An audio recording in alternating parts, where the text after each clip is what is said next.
we're doing Potters for Timbuktu, which is going to concentrate on ceramics and the difference between making pots in Hay-on-Wye and making pots in Mali, North Africa. So we emphasise that today with the children at Clydesdale School. We're going to go into 4 different schools, I think, over the course of the project, and we're going to highlight the fact that craft or pottery making is a fundamental craft activity. It's been done for thousands of years, and that there's many similarities between how we make pots in Hay-on-Wye and how they make pots in Mali and North Africa. So I did a presentation this morning with the children, and they really picked up on that, the similarities in the colour of the clay and the type of clay and the way we fire things, the fact that pots have to be fired.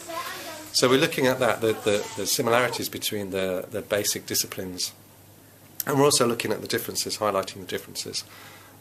So the fact that the pots are fired outside in Mali and they're fired in a kiln in Hay-on-Wye, and they're made by women in North Africa and generally made by men in Hay-on-Wye. So there's lots of these things that the children are picking up on. Put it in a big fire, they put it in, and then when the fire goes out, they take it out of the fire.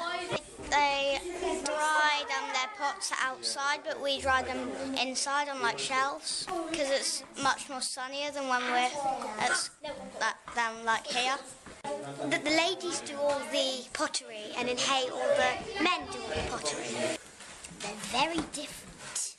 In Timbuktu they didn't have the spinning wheel, but in Hay-on-Wye they used the spinning wheel instead of turning them by hand.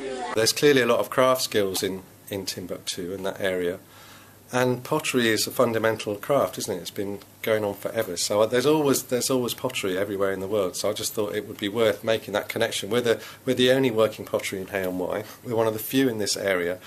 And we've been here in Hay for nearly 20 years, so we're going to be able to have this kind of cultural connection, aren't we? We need to find out a little bit more about the kind of pots they make and what the function is. Generally, I've asked some questions, and all the pots are functional. They make useful functional pots, as we do. That was one of the points we raised with the children today. You know, what's the purpose of pottery? What do you do with it? And in Timbuktu, they use it to cook in and to store oil and water.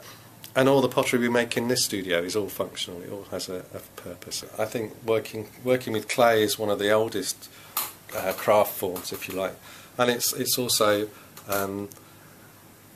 been one of the most useful. So I just think it's really important for children to be aware of that, how fundamental it is, and the fact that there's plenty of practicing potters and craft makers all over the world, and particularly in this area, you know, who are really making really beautiful quality work, and they dedicate their lives to doing that, really.